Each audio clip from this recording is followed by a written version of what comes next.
Hey everybody, what is going on? I am Maximus Rex and this is Big Baby Reviews. Today is Sam Kieth Day, so we are looking at the next bit of work that I have of his in my own personal collection. This is Wolverine Blood Hungry.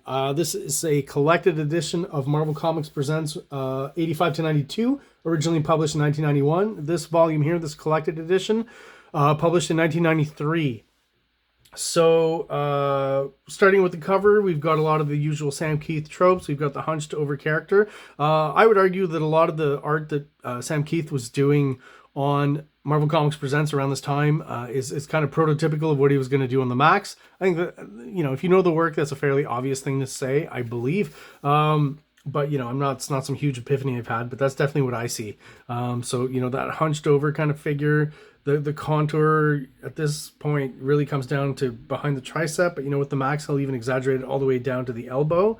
I like how some of this is classically rendered kind of textures and stuff, even though the proportions are exaggerated. And then when you get down here to the elbow and stuff, it gets gritty and kind of dirty and stuff. And that's because most of this, I believe, has been added onto with white medium. So these spaces were probably darkened and black and inked in.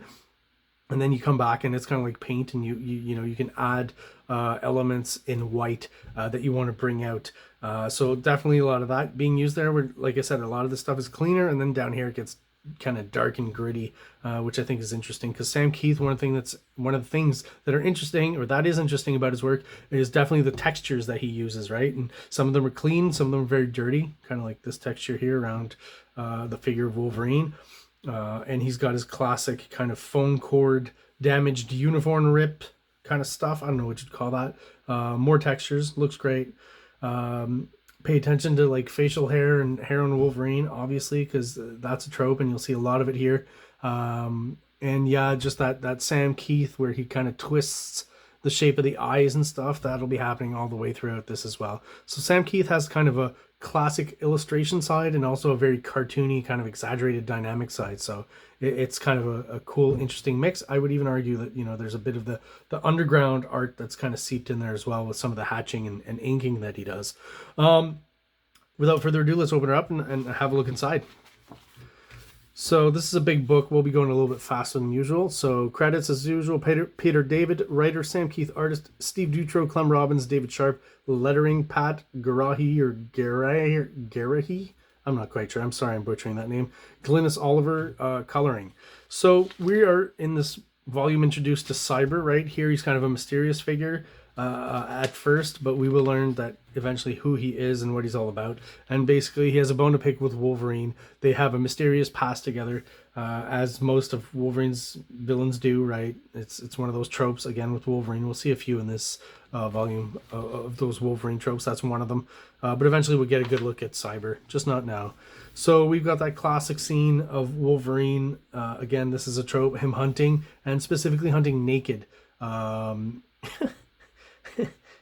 I don't know why, I guess the animalistic thing, it makes a certain amount of sense, but yeah, just seeing it over and over in the X-Men comics and Wolverine comics, it does start to get a little bit weird. I mean, Wolverine's basically nudist, is what they're saying, quite open about it. Sam Kieth, I generally really like his depiction of Wolverine. There's just sometimes it's a bit odd with when he chooses to show certain parts of his facial hair and not. There are angles where, like here, I feel there should be a connection between the hair and the sideburn, right, around the ear, and there isn't. He does it here again. So sometimes they're connected and sometimes they're not. Obviously not connected looks a little weird to me and non-canon for Wolverine. But yeah, it happens. It kind of comes in and out, I guess, throughout this volume. But what we'll see a lot of is those great, Sam Kieth textures in the backgrounds, the trees, organic stuff. He's great at drawing animals. We'll see tons of examples of that.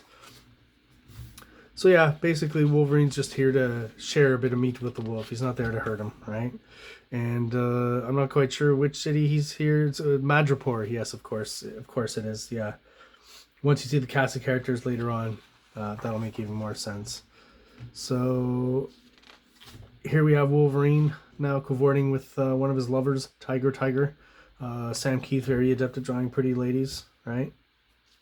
So another instance where this weird non-connected, why would Wolverine, is that the hair doesn't, he's hairy as all fuck, so wouldn't that why would that particular section not grow any hair? It should be connected. It looks a little odd. You know, here for some reason, maybe that's just the colors. Could be. I'm not quite sure. And of course, a very tasteful kind of, you know, lead into a sex scene. Love this panel here, just as an establishing shot. You know, as an artist, I'm wondering, the writer says, you know, first panel, establishing shot, Cyber, you know, crouched on the docks or something like that, right? To choose this angle that you're under the dock over here and you see that figure and it's well done, where you recognize that the silhouette is very, very well done. That's just a great establishing shot. Just a great composition, right? Cyber looks all cool and menacing, obviously, with somewhat of a spawny, Todd McFarlane-y kind of cape texture here. A little bit. Cyber stays mysterious. Now we know that he's got those hands, though, right? So they're revealing a little bit at a time. Just always thought this page was just odd generally, like what's going on. He's climbing a building. Just an odd way to depict it. Sam Kieth border stuff he'll become very well known for. And more of these cool textures. Like what I really pay attention to with Sam Kieth are those textures. Every few pages I feel like there's maybe a production snafu where the page gets, the black ink and the spaces get kind of blurry, slightly blurry or muddy. It's not, you know, every page, but all through the book there'll be a really bad example near the end that I'll really bring attention to, but I'll try to point them out as we move along. But I mean, I really enjoy Sam Kieth's depiction of Wolverine. He's one, you know, even though this is still fairly house style here at the beginning. I think it gets crazier as it moves along with the type of story it is, although I could be wrong because right here he looks insane and awesome and almost like a parody of Wolverine, but I think this looks great. This is the kind of Sam Kieth stuff I love. And again, all those great textures, right? Finally get a glimpse of Cyber, you know, getting naked here. No, I'm kidding. Imagine he has just the top. That'd be even creepier. So I like the stat here, photocopy. So he probably drew this panel here, statted the Wolverine face a couple of times, slightly bigger, even bigger. Very cool. And very cartoony, this Wolverine face. And I think it totally works. Looks good. So here's what we kind of learn about Cyber and what he's all about. You know, he's obviously doesn't like Wolverine, but his claw tips actually carry a poison, kind of a hallucinogen. So Wolverine's going to run off here, jump out the window, and run off to hallucinate somewhere. Very cool, super tropey Sam Kieth stuff here.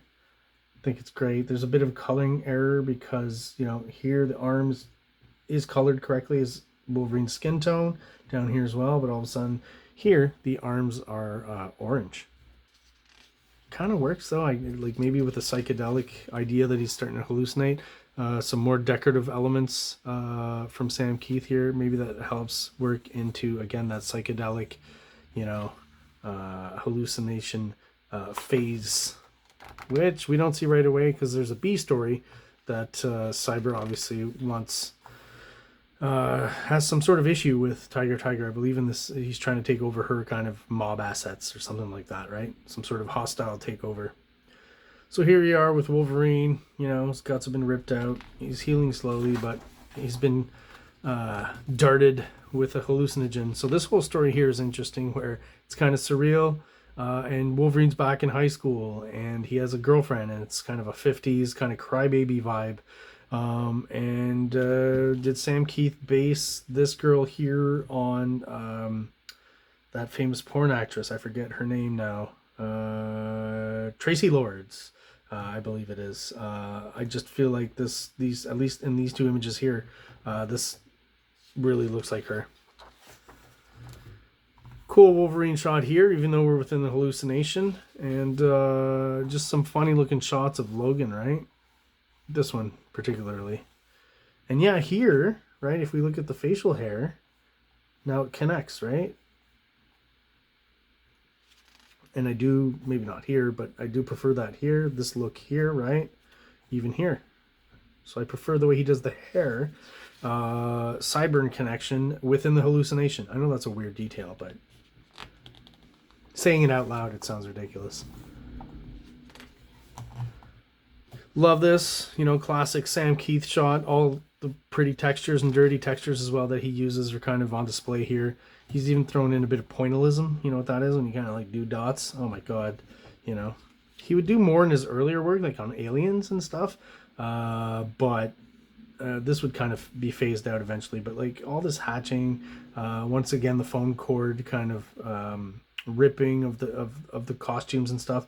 Some like he's trying things. Like here it's drawn, right? And then there's other places not on this here. Maybe this one here. I feel like this one here was added in white, right? This one may have been drawn, but then and as he goes along, I think he kind of figures out that it's just easier to black it out and then add it in white after. And, you know, I think he might prefer that look aesthetically.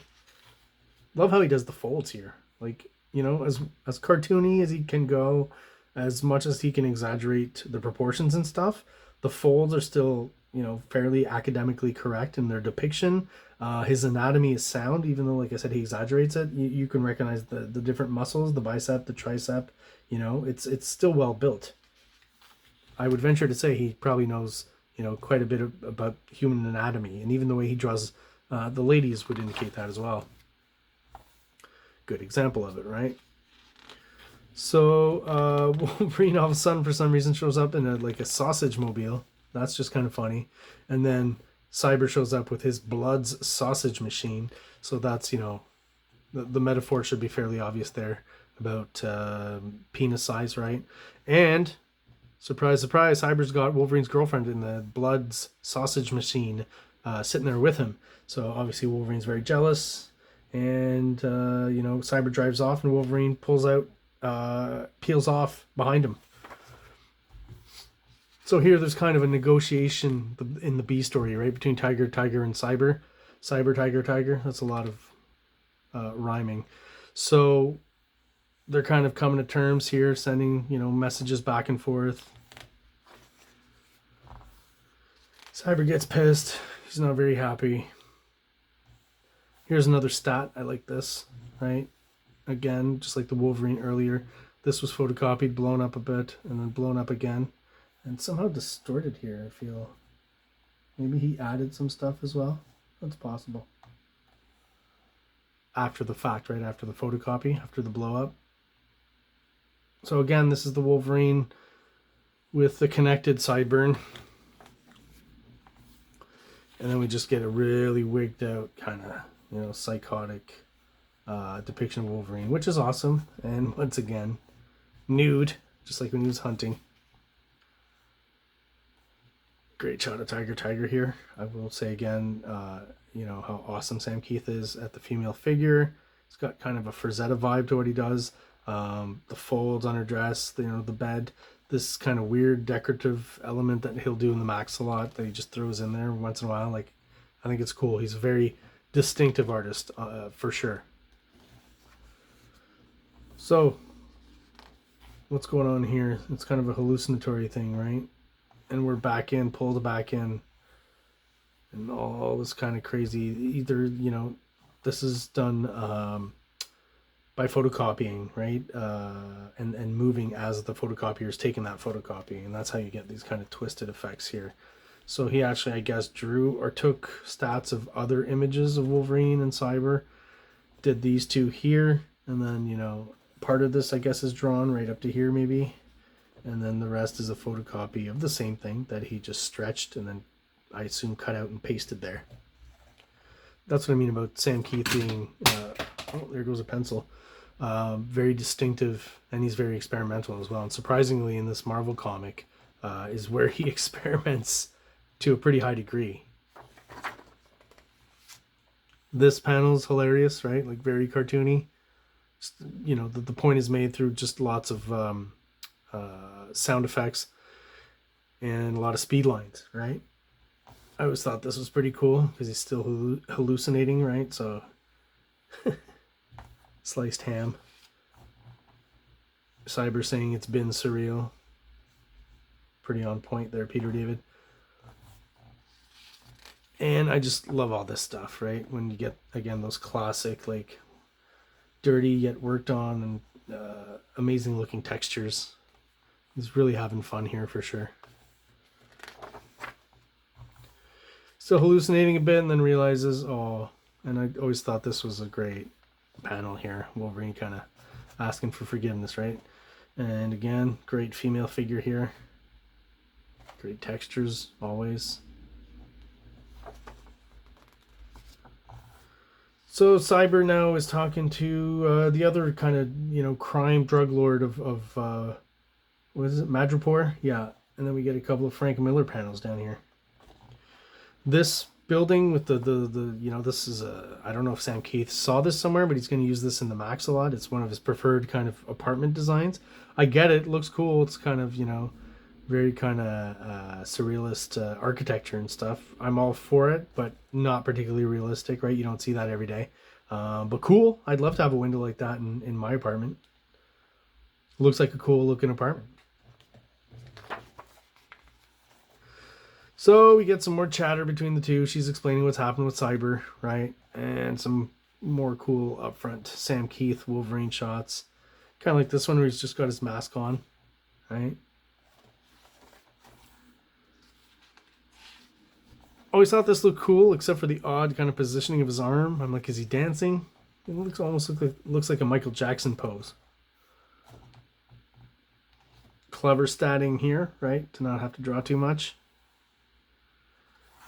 This down here, super awesome, and I think he's, clearly recycled this on a Max cover. Eventually we'll see that issue, but I do remember that image on a Max cover. That's completely recycled from that. I remember copying this as a kid too. It's just a very simple and effective image here. Super awesome. Very Frank Miller as well.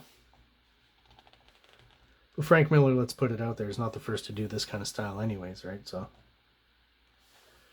all right, so they're coming to some sort of truce here. Both of them with Cyber. We got to figure something out. But of course, it doesn't go to plan. And then we get the cool vertical panel. Ooh, Sam Keith is doing it too. All the 90s guys doing the vertical panel. Looks cool though. Like I said, great panel. And I mean, this is probably the money shot of the whole book. This is like, Sam Keith on cocaine. Not implying that Sam Keith does cocaine, just the artwork, the extreme level of detail and musculature and dynamism and texturing is just like, this is the quintessential Sam Keith drawing. The water, the light reflections, again, the phone cord rippage, the extremely thick splattery rain, the textured border, right? The broken up border, the dry brush. This is just like peak Sam Keith on meth. And I think it's awesome. Even the coloring in this, I haven't mentioned it too much. It's like, all right, but I think on this page, it really works. Really, really works. I like the red eyes. They really pop out with the rest kind of being blue, right? Awesome. We've seen this a lot, that split face, two different guys, two different characters, right? Well done here. We've got some recycled artwork from prior bits of the story here that he's manipulated again with the photocopier. And we get more of his skull, kind of tribal, winged, decorative borders, right? So, again, these 2 pages, just like all the cool stuff from Sam Keith. The weird eye shapes, I think I mentioned that earlier. Yeah, the angular kind of look to the eyes, So the final standoff, I guess, between Wolverine and Cyber here. Get some cool action shots. I will mention the storytelling. He's not slouching in any way, Sam Keith. Lots and lots of panels on each page. Still using some of those clever designs that he's known for. Keeping the eye moving around. Storytelling flows fairly clear, even though it's a lot of grit and a lot of detail and stuff. Never hard to read and understand what's going on. I like this shot here. That's great. Okay. And now we kind of have the same standoff that Tiger had with Cyber, now with this drug lord gentleman.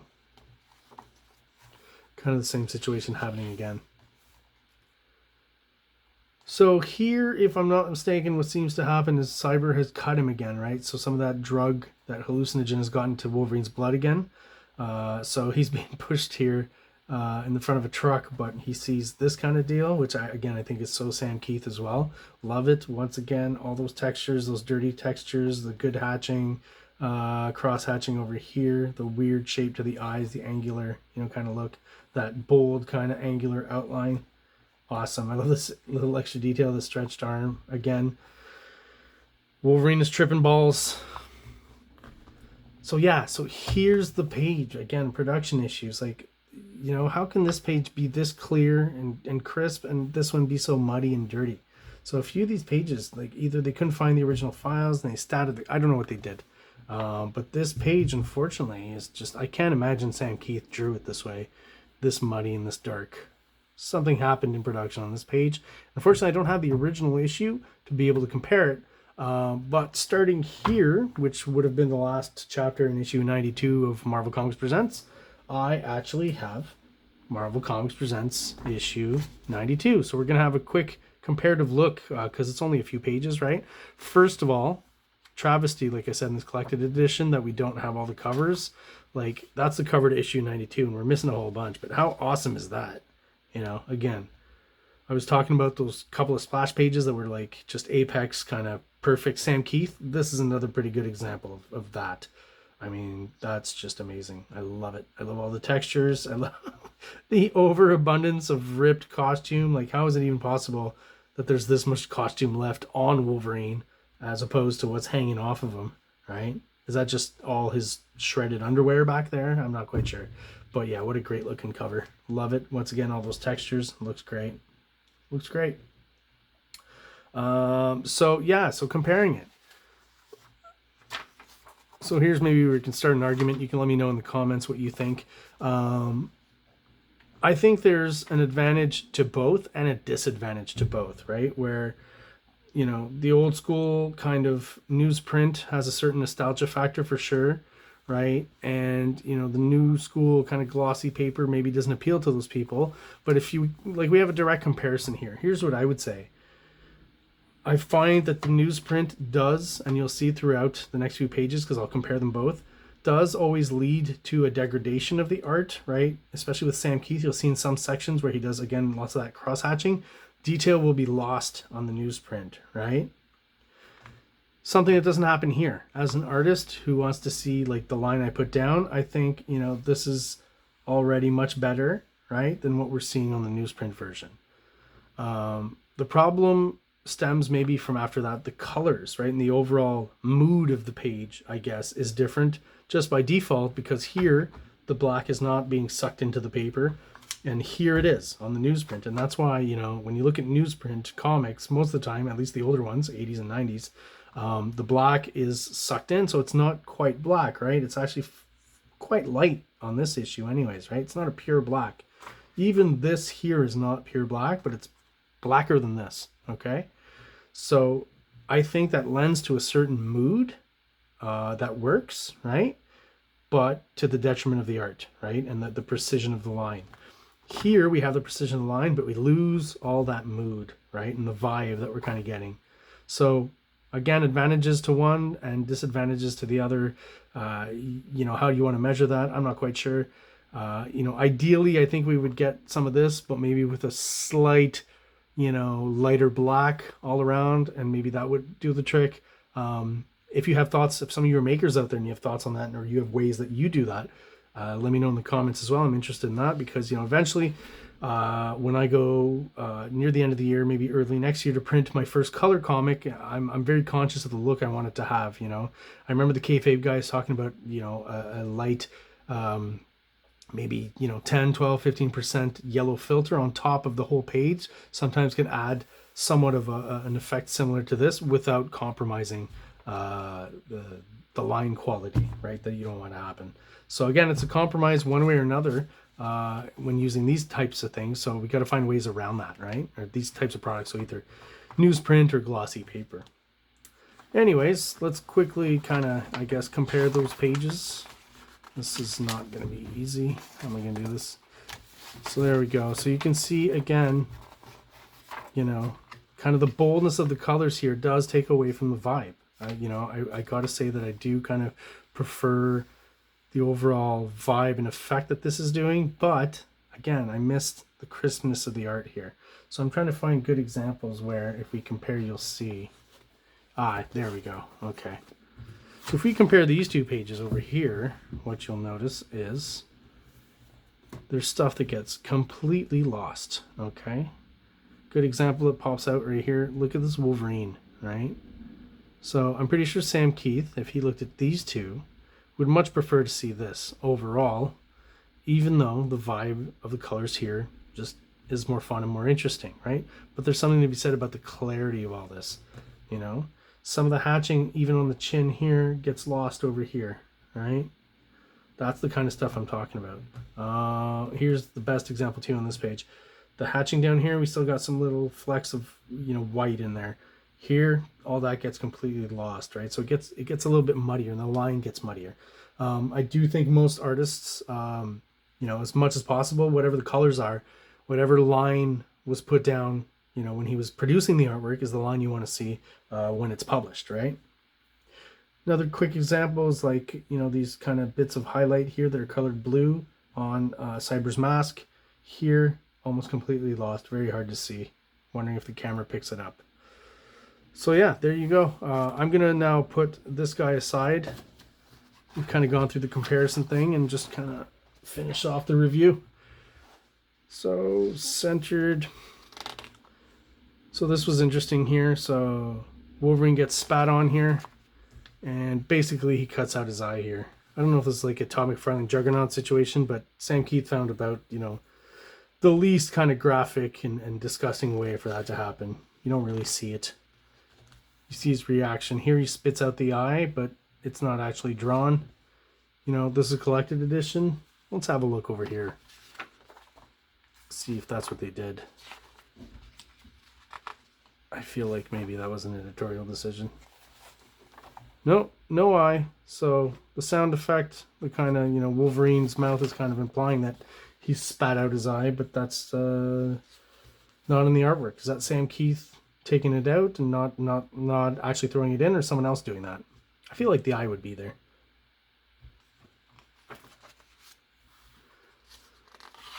So basically what happens is, as you can see here, Cyber finally gets a taste of his own hallucinogen, right?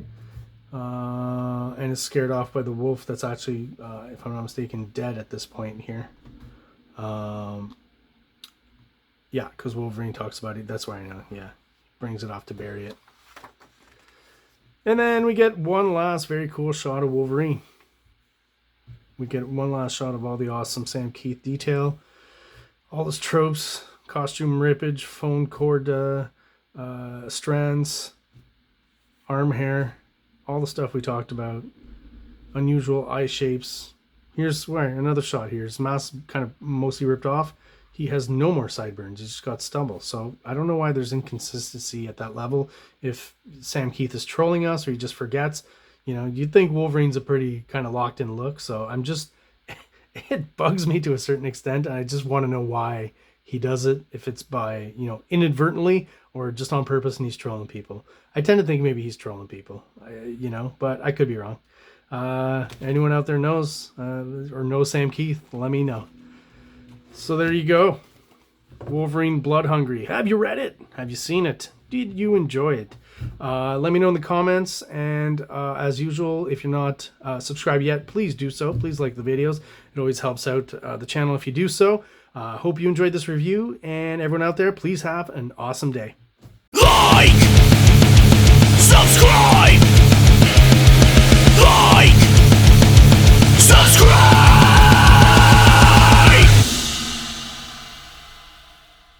King Comics presents Big Baby, Volume 1, Issues 1 to 13, 204 pages of story and art.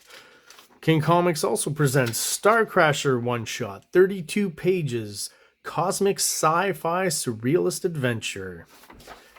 You can find these fine comics at KingComics.CA, at MaximusRex13 on Instagram, or on Facebook, MaxRex or Big Baby.